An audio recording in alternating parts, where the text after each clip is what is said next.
Natasha? Can mom do her thing now, please? No, she seems to be quite comfortable actually. Okay, well this is new. You started something now. Baba? You gonna sleep now? Okay. Okay, so we're gonna try a new podcast approach. The dog. Why not? Welcome back to the Fantasy Grimoire, and today we have the incredible Ruth Cantu on with us. I'm very excited to chat all things Ruth. Yeah, am I saying that correctly? Area. That's how I've been pronouncing it. Okay. So in Greek, it's actually the EU actually makes an F sound. So Eleutheria is how you're technically supposed to pronounce it, but because I'm writing in English and my audience is mostly English, it's Eleutheria. Wow. Okay, that's quite a mouthful. And I think because you're the author, you get to tell us how to pronounce it, so we're going to go with that. Right. And in case anyone is watching this episode, our dogs decided that they needed attention while we were trying to record, so we make do. I've still got her on my lap over here. I want to take it back to, I almost want to say a year ago. I remember when you were querying Eleutheria and you were very set on going the traditional route. And then I remember when you made your post explaining your reasons for why you wanted to switch to the self-publishing route. But I'd love to just bring it up again. Do you want to chat us through what was your experience like during the querying process? And then what has it been like switching to the indie side of things? The big thing that straw that broke the camel's back, so to speak, was my word count. Like you mentioned, I talked about this on social media, and I kept bringing up how I knew this word count situation was going to stab me in the back, and agents and publishing as a whole had a really strict standard on debut word count. 100,000 words is what they recommended any debut author come out with. Well, I was querying a 130,000 story, and I kept getting feedback saying, your story is great, the premise is great, but your word count is way too high. You need to cut 30,000 words for us to even consider. And that wasn't going to work. Absolutely not going to work. I had several editors. All of my beta readers told me, don't cut your words. Like, don't cut any of the story. It's tight already. You don't need to do anything to it. Don't cut 30,000 words. And that was it. That was my aha moment. And I said, well, if I'm going to write the story if I'm going to publish the story the way I want it to come out, then it needs to stay at 130,000. And it ended up, actually, it's 140,000 now because I went back and added more. But yeah, that was my hill to stand on, so to speak, that I wasn't going to cut my story. I wasn't going to damage the integrity of the story for a standard I could never, ever meet. I am seeing a massive rise of authors going the hybrid route, but we're also seeing a massive rise in authors going, hey, I want to retain the creative control, which is what you're speaking about, actually, because the creative control was, this is my story, this is the word count I have determined that like this needs to happen in the book. If Trad doesn't want to meet me halfway, well, I'm going to do it my way. And I think as I'm talking to podcast guests, I'm seeing more and more of that kind of conversation coming up where we're going, well, fuck what they tell us we should do. I'm going to do it my way. I love that for us. But it's true. I mean, why would we try to rise to standards we could never meet when we could have basically the same outcome doing it ourselves? I mean, yes, it's going to be more work, but if we have to if we go trad and have to market our own story, which most trad authors do, then what's the real benefit? I've always compared my work to like dark light work. Like it's dark, but it's not like I've read way more fucked up books than mine. It's kind of like the entry level into the dark world. And some of the reviews I've seen going around have had a different take. They go, it's quite fucked up. Like there's no other way to put it. And I'm just like, trad would hate me for that reason because I don't fit into the norm, the things that sell. Mm-hmm. I'm talking about the phase and the enemies to lovers and, all those things. And I feel like if I had to change who I was to fit that mold, I would no longer be me as an author. And then it would kind of defeat the point. No. I want to talk a little bit about your witches. You have the witches that belong to the night realm and then also day realm. Now, to the listeners that may be unfamiliar with you, could you just give us like a brief rundown of each realm and why this is important to your story? When I started writing it, that Fae was a big thing. ACOTAR was and still is huge, right? The Fae, that kind of fantasy world was really familiar, but I wanted to take a different spin on it, so I went with witches because I love witches. I've always loved witches. But I still wanted that somewhat familiar night, day, natural magic. So the night realm in my story, in the world of Feldor, witches are split into two factions, the night witches and the day witches. Well, the night witches are shadow wielding, water wielding because the moon, right? The tidal power of the moon. They travel through the shadows, which is actually kind of like the shadow dimension kind of a thing. But that's a whole that's a whole different book too. But anyways, they can also veil, which is like going invisible. So they have this like spooky kind of vibe going on.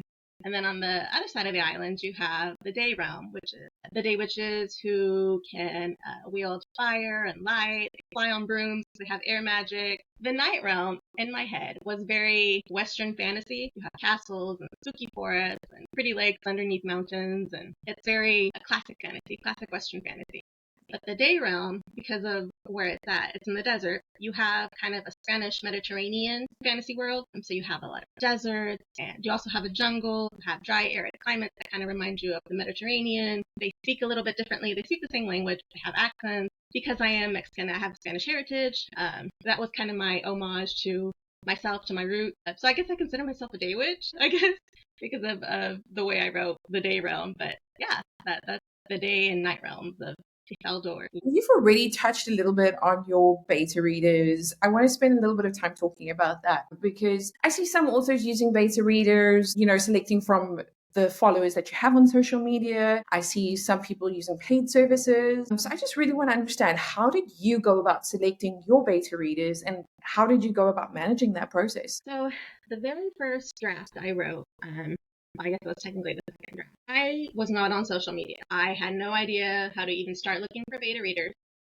but I had a personal Instagram and I started connecting with people through that. And I met E.F. Watson, Emma, and at the time she was doing a paid beta reading service. So I reached out to her, I had her read my book, and then she was like, you need a social media presence. That's where my whole Instagram, my whole social media journey started, was because of her. And then as I got to know more and more people on Instagram, and as my drafts developed, I reached out to more and more people. I found a Discord group of people I'm still really close with today. And I just little by little, round by round, because I had 4 rounds of beta readers. Yeah, 4 rounds. And just little by little, had more and more people involved. I also had, so my best friend lives in a city a few hours from me, and she has a book club there. And she reached out to me and she was like, hey, what do you think about having the book club read as your beta readers? And so I was like, okay, sure. Completely honest feedback, because they didn't know me. They didn't have any links to me. So we did that. I had some really good feedback, really honest feedback.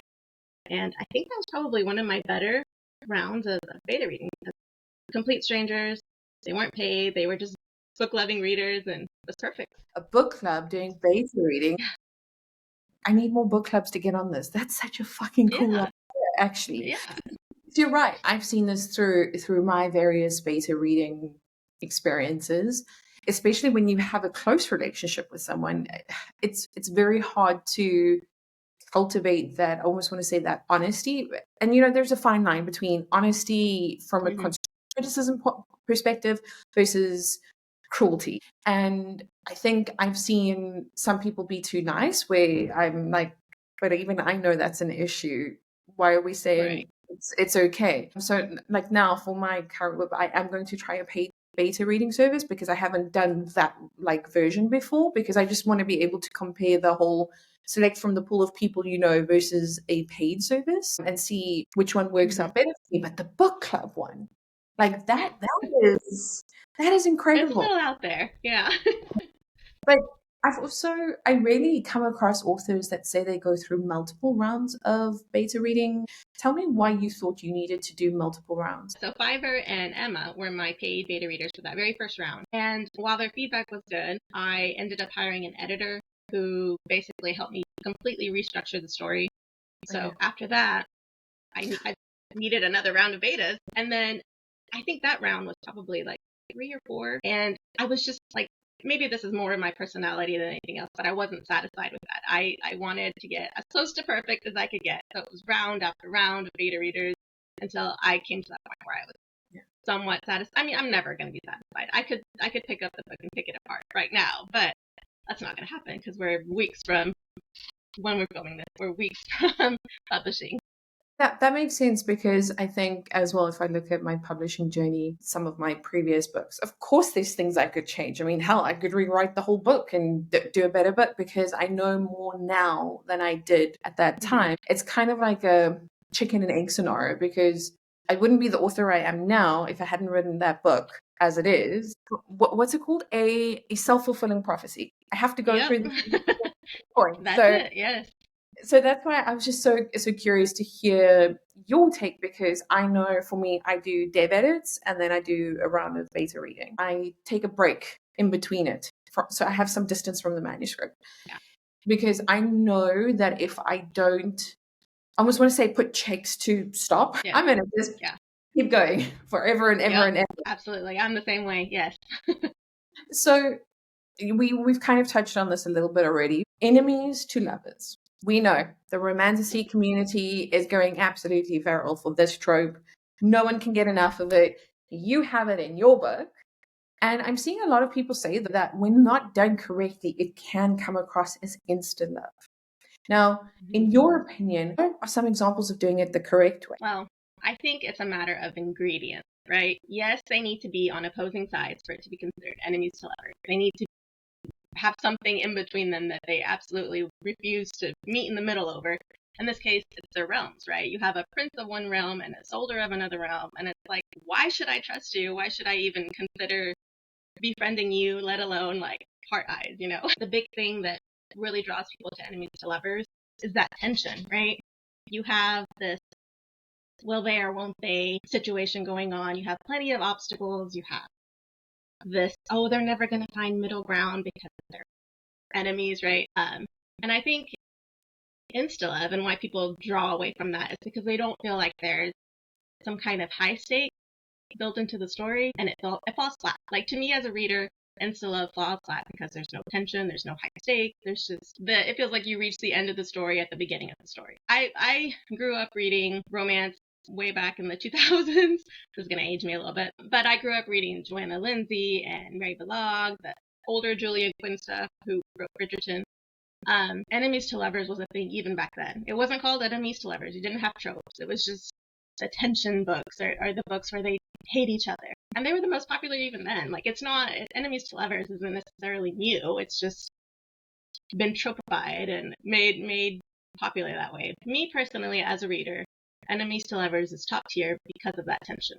Yeah. And that's it. Like, that, you write the tension, the rest of the story will come together. I just read an enemies to lovers trope where I was actually on the plane when it got to the payoff moment, let's call it that. And I gasped. Like, my husband looks at me on the plane and he goes, "Are you okay?" And I'm like, no, stop. Like, I was like, I need to read because I'm on the plane. It's been so long since I've read a good one that I'm almost like, reading a good one caught me completely off guard, because you're right. It is the ingredients. It's right, yeah. And now that I'm looking at this book specifically where it was, I'm like, yeah, they fucking hated each other. They were like ready to kill each other, and for good reason. I guess you can say I'm kind of renewing my love for the enemies to lovers trope, where before I was kind of over it. Right. Well, it's oversaturated, right? The market is just oversaturated with enemies to lovers because authors and publishers know it's so popular and everybody wants a piece of that pie. If you don't do it right, if you don't have that tension, again, then it falls flat. I do ask every guest this question, and I'm going to ask it to you as well. What is your bookish hot take? I am a serial DNFer. I will DNF on the first page. I will DNF on the second to last page. I have no qualms about DNFing a book. Like, I could be loving a book on one page, get to the next page and be like, I'm bored, shut it, and move on. Time is short. That's my thing. Time is short. Don't waste your time reading a book you don't like. Who is it going to hurt? You're going to waste your time. But I know that there are lots of people who absolutely will push through a book, push to the end, just to get that check mark on their reading goal. But they do them, I'll do me. I'll be a serial DNFer. I agree with you. There's been a lot of books that I've DNF'd this year, and it's been hard because some of them I've wanted to love. My rule is I DNF by 10%. If your pacing hasn't picked up by 10%, I'm done. Okay, because I follow some of the principle to you. I'm trying to get to 10% in this book because it opens with a battle, and I'm like, why do I care about your characters? Okay, some people are dying, woohoo. Like, I genuinely don't care because you haven't given me enough lead time to care about them. Okay, and like get emotionally invested in their survival. I want to love their series because I love the concept of all the series that they're putting out. It's like right up my alley. But there's just something about it that's just not gelling for me. Now, is it a reflection on these authors? Of course not. It's a reflection on my reading preference. A lot of the time we forget about that, where it's fine if you don't like a popular author. It doesn't make you less of a reader. It just means you have a different taste. Right. Yep, exactly. Off the back of that, though, what is one fantasy book that you believe deserves far more hype from the community than it's been getting? Diary of the Orange Tree by Samantha Shannon. Yeah, no, I know some people just absolutely see the size that she's thick. Like, it is a big book, and it turns people away instantly. But I also see people reading books like, what is it, Alchemized, that just came out, and that book is just as big, and it's blowing up. I know that size isn't an issue. Like, if you are really willing to read a book, size is not an issue. And I think Prior the Orange Tree needs to be one of those books that people just go after. It's got big, huge fantasy worlds that are, I think, are very Tolkien-esque. Lots of complex characters. There's history that may not entirely be reliable.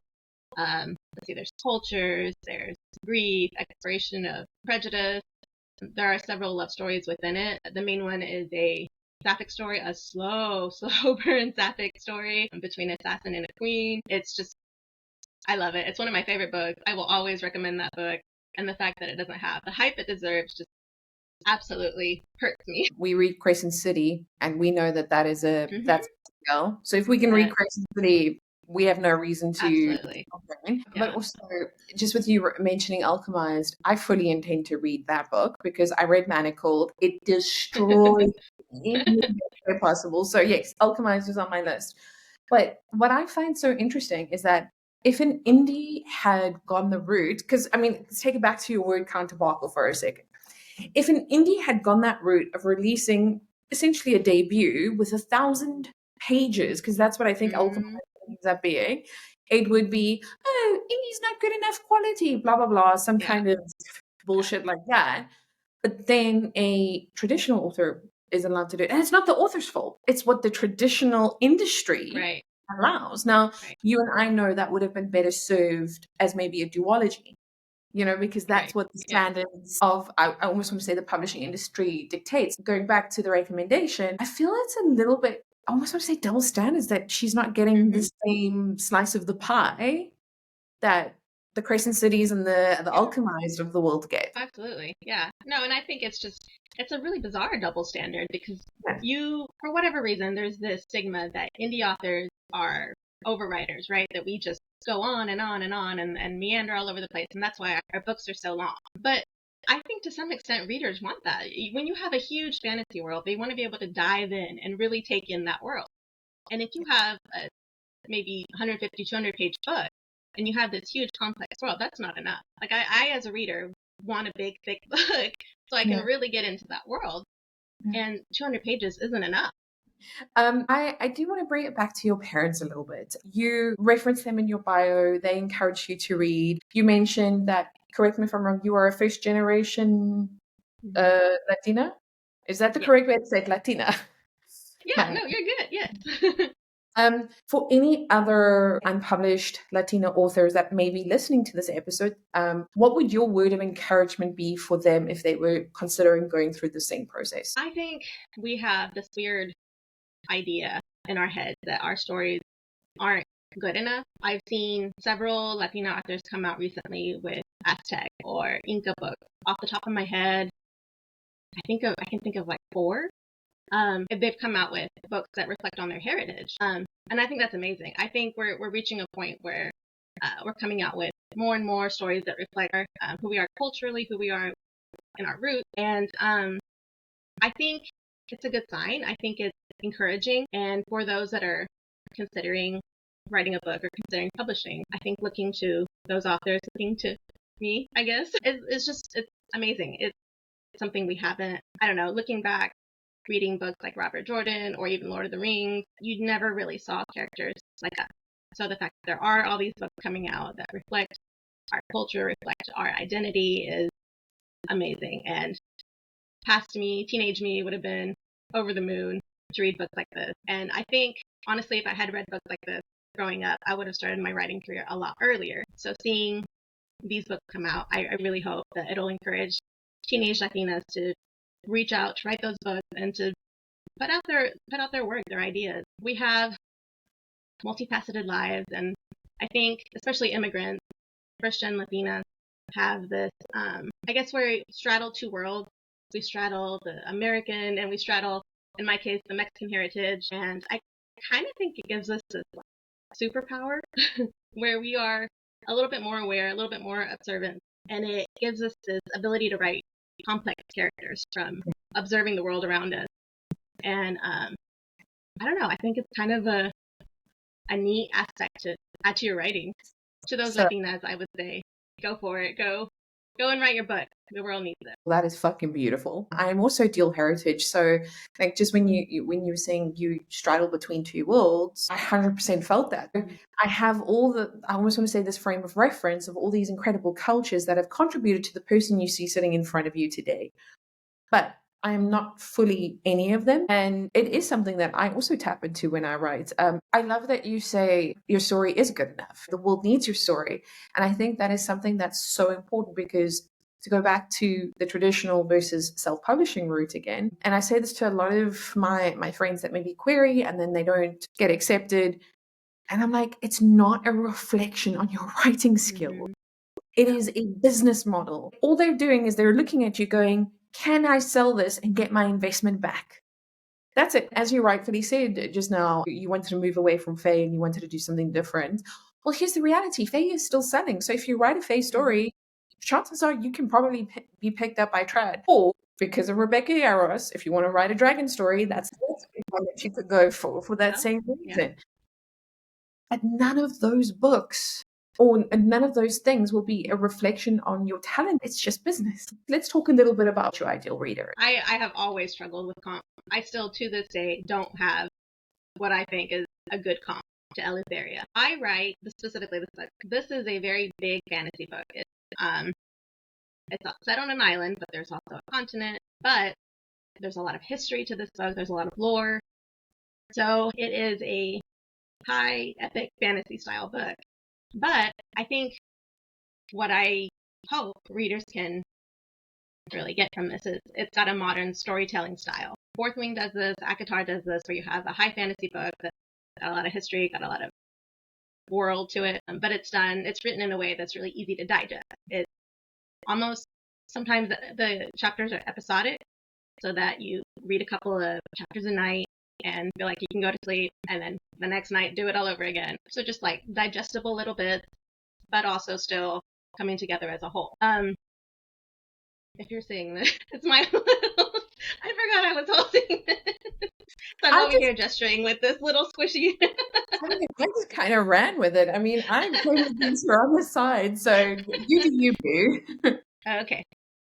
So yeah, it is fast-paced, it's emotional, but it's still very digestible because I think in our modern era, that's what we want, right? We have TikTok and Instagram Reels, and everything needs to be easy to digest. It needs to be short and snappy, but it still has that big fantasy world. So I kind of tried to keep that in mind when I was writing it. It's also got basic themes of freedom, good versus evil, which is always a classic in fantasy, but there are also more nuanced ideas.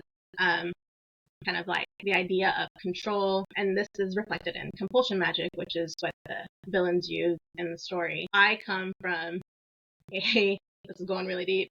I come from a really conservative culture, not just my Latina culture, but religiously, I come from a really conservative group, and it took me years to get out of that. And I really wanted a way to incorporate that feeling of freedom into the book. And so compulsion magic kind of took place of all the rules and all the dogma of religion. So there's that, which I think the ideal reader would be somebody who understands leaving the church, understands getting out of that control, that controlling situation. So many of us grew up in situations where we felt repressed. Yes. Our ideas were completely shut down. Writing a story, it's like, why would you do that? Why bother? Like, you have, in my case, it was like, you need to be training to be a mother and a wife. It's bizarre, I know, crazy, but when you're in the South and you're in an evangelical religion, that's what you're pushed. That's what's pushed at you, and that's what you hear. Going back to Eleutheria, I really wanted that a character who stood up for the weaker ones, for the innocent, and basically a kind of character who Jesus would have represented, right? That's what I grew up hearing, stories of Jesus. And even though I no longer consider myself a Christian, I no longer go to church, like the idea of that good versus evil is still very much imprinted into my brain. So there are some of those biblical references in Eleutheria.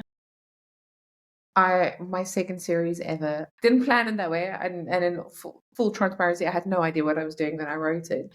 But it kind of ended up being a take on the Adam and Eve origin story, because I was like, we talk so much about, Lilith is the mother of demons and she's the bad one and blah, blah, blah, blah. But I was like, what if she wasn't? What if she just got caught up in some men's bullshit and they painted her as the bad guy? And I'm like, I love exploring themes like that, where I take like the biblical stories that we grew up with, as you were saying, where I kind of flip it on its head and put a fantasy spin on it. It's become a bit therapeutic, if I'm being honest. Yeah, no, yeah, I completely see that. Absolutely. Laruthia, help me out here, please. Eleutheria. Thank you. Is the first of the runic histories of Elfidor. Did I say that one correctly, at least? Ifeldor. I know. I went full fantasy on this with unpronounceable names. I swear I speak English, but apparently just... I wanted to ask, how many books are you planning in this series? Because I saw a lot of space on that map of yours, lots of unexplored stuff from what I can see. So I have questions. Okay, so the Runic Histories of Ifeldor are going to be a trilogy. And I say it like that because I've already got a fourth book. It's still a trilogy, but this fourth book, which is actually the next book coming out, is book 1.5. I say 1.5 because it takes place during Eleutheria. It is the MMC Maddox's point of view. Reading Eleutheria, there will be a lot of instances where the reader will be like, what is this dude up to? Like, what is going on behind the scenes? And while you could jump from book 1 to book 2, reading book 1.5 will fill in a lot of those gaps, a lot of those like mysterious, brooding MMC character gaps. And it's also just a really fun is probably not the right word because this is a really dark, emotional book, but it is a fun book to write. So maybe not so much a fun book to read, but it is a bridge book, a companion book to Eleutheria. And then book 2 and book 3 are the continuation of what happens at the end of Eleutheria. Eleutheria, I will add, does not end on a cliffhanger. We have an end. Something happens, and it's an end. But the story, the series story, is not finished. So while there's what I hope is a satisfying ending, there is still more to the series, and there's still a lot of questions left to be answered. And yes, that space on the map will come into play later on. Have you seen everyone going on about the Ascended with Parker Lennox and Brie Greenwich? Have you seen everyone going on about that book? No, I don't think so. No. First of all, read it. Like, I need you to go and read the book, and then I need you, because when I tell you, I purposely read this book slower because I did not want it to end. Fucking obsessed. Okay. So I didn't follow the traditional reading order. So you're supposed to read Riftborn and Duskborn. So it's another series set in the same universe that they have. And then you're supposed to read The Ascended, which is the first in a new series. Now, I think they're the authors posted the other day with The Ascended's release. They got 1 million page reads in a day. A day. In all my time on this app, I have never fucking seen that happen. Never. Okay, Okay. now that you said the Ascended, I think I have seen that one. I didn't realize it was like a whole series of them. So Okay, okay. where I'm going with this, and I'm trying to give you the context here, is I'm hearing a lot of people are comping this author duo to SJM, and I know everyone thinks they're the next SJM, blah blah blah. But if we look at how SJM has weaved her universes with Akatar, with Crescent City, and we're all assuming that Throne of Glass is going to come in eventually, like we're waiting for it. Right. So what these authors have done is I think they called it the Sundered Realms. That's what they called it, I think. And each book is kind of like connecting with each book. That's why they do say you can read the book individually, but like follow the reading order. That's a very long way of asking you, do I see a similar path like that for you in your book plans? Because like that's the feeling I'm starting to get from you. Yeah. Actually, So, yeah. um, So the runic histories of the Feldor are at the end of a timeline. I mentioned how there's a lot of history, a lot of lore in the series, and I do have ideas for other points in this timeline. I think I mentioned that these are exiled witches. I don't know if I did or not, but no, no. okay. Okay. Well, then let So me reverse here. Go back. Um, the day and realm witches are exiled witches from the continent. And thousands of years ago, the witches really fucked up, tried to commit genocide against humans because that's kind of their thing. Witches are in the beginning, witches are the villain, right? Um, the runic histories of Feldor is an attempt at their redemption, right? To try to get back to the continent. Stuff happens. It may or may not work. But I would love to, at some point in the future, go back and write that point of exile, what went down, what made them go completely evil. And I have ideas, like I already know who some of the characters are. I may or may not be dropping little like Easter eggs for some of these ancient characters. And yeah, there's also other points on this timeline, because keep in mind it's like a 4,000 year long period. You have like point of creation, you have the exile, and then you have the modern period. So yeah, there's lots of opportunities there to write some stuff, write some series, write a whole universe. See, when you talk about the moment of exile, I personally am voting for you to write about that because my Mafia series, I had never planned for it at all. And we know how the characters are. Like you have one Yep. plan and the characters are like, this is Yep. what I'm gonna do.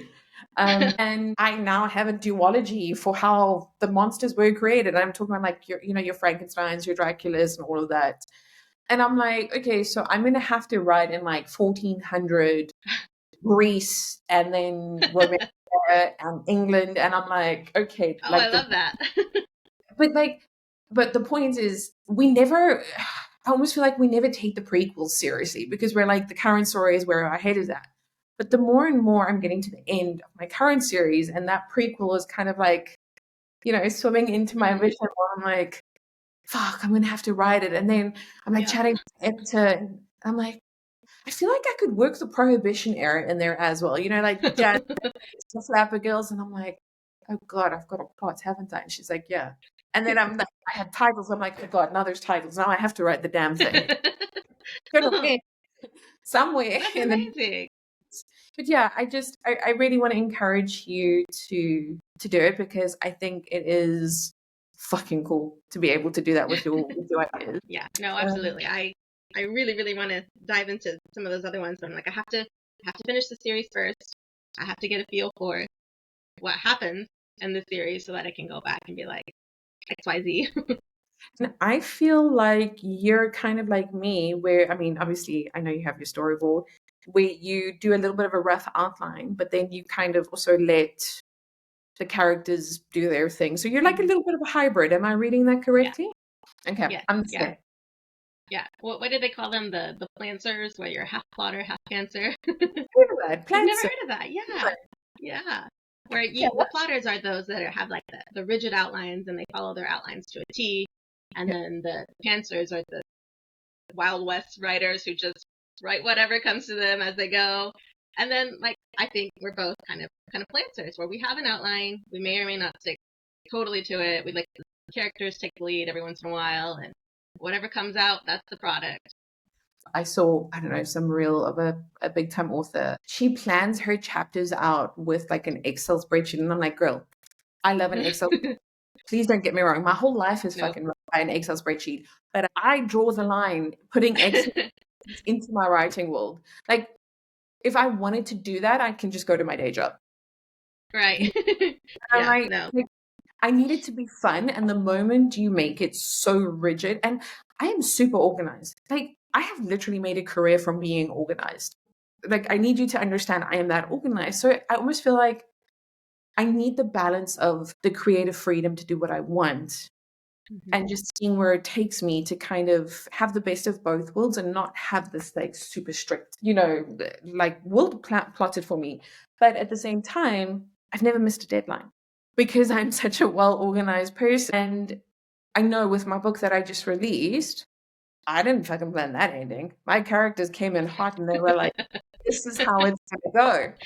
But before we wrap up, Ruth, I do want to ask you 2 questions. Number 1, if the listeners are vibing with you, they want to connect with you, they want to support you, what is the best way to do that? I think the best way is to buy the book. I mean, you can buy the paperback, you can buy the hardback, you can buy the ebook, or, I understand that right now in this shithole of a world, that's not possible. Follow me on social media, add the book to your Goodreads shelf, so it, sends out that little message to Goodreads that, hey, this kind of might be something, and then just share my content on social media. The more eyeballs are on the book, the better, right? And that, honestly, that's the easiest way to support is just hit that share, that repost, that like. Sound like a YouTube person over here. Click subscribe. But that's what being an author has actually kind of turned us into. We've had to become content creators to market our books because if we don't, who knows about them? Exactly. Yep. And I do want to ask one final question. What can we expect next from you in your author career? Well, so Eleutheria will have released in November. I am hoping that book 1.5, which title hasn't been released yet, but I've got it. Hopefully that book will come out in the spring of 2026. And then if everything falls into place, which I'm hoping it will, book 2 will come out in the fall of 2026. So I'm hoping for 2 books next year. Book 1.5 is basically done at this point.